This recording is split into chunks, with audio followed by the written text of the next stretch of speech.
Então, nós vamos em NIST Chemistry Webbook. Temos a fórmula, o nome, identificador IUPAC, número de registro CAS, reação, autor e estrutura. Vamos, por exemplo, com o nome da estrutura química, em inglês, acetileno. Selecionamos dados termodinâmicos, fase gasosa, fase condensada, mudança de fase, reação. Outros dados também que é possível obter espectro infravermelho, espectro de massa, ultravioleta visível, cromatografia de gás, constantes de moléculas diatômicas, lei de Henry. Então, aqui nós temos a fórmula C2H2 do acetileno, peso molecular, estrutura química, número de registro CAS. E aí, temos aqui entalpia de formação na fase gás, com 3 diferentes autores, entropia de formação na fase gás a 1 bar, capacidade calorífica a pressão constante, como função de temperatura, a equação utilizada para capacidade calorífica a pressão constante, entalpia, entropia, aqui as unidades.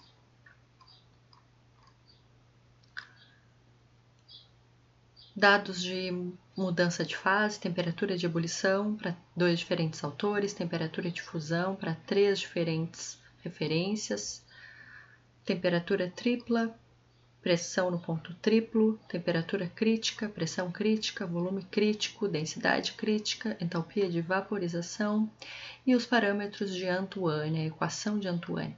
Então, a equação de Antoine ela é utilizada para substituir as tabelas de saturação. Então, por exemplo, em uma tabela de saturação, se nós conhecemos a temperatura, nós determinamos a pressão para uma dada substância. Neste caso, pela equação de Antoine, se nós conhecemos a temperatura, nós também determinamos a pressão de saturação, ou se nós conhecemos a pressão, nós determinamos a temperatura de saturação. Então, aqui nós temos os parâmetros de Antoine para o acetileno, por exemplo, e as faixas de temperatura. Essas faixas de temperatura são muito importantes, porque elas têm que estar dentro das condições de temperatura de operação. Além disso, há outras equações para determinar também pressão de saturação, pressão de vapor. Essas equações, elas são utilizadas para exemplos de equilíbrio líquido-vapor, sólido-vapor e também para determinar as propriedades na equação, por exemplo, de Clapeyron, que determina entalpia de vaporização, por exemplo. Outros dados também, entalpia de sublimação podem ser encontrados na NIST, entalpia de fusão e etc.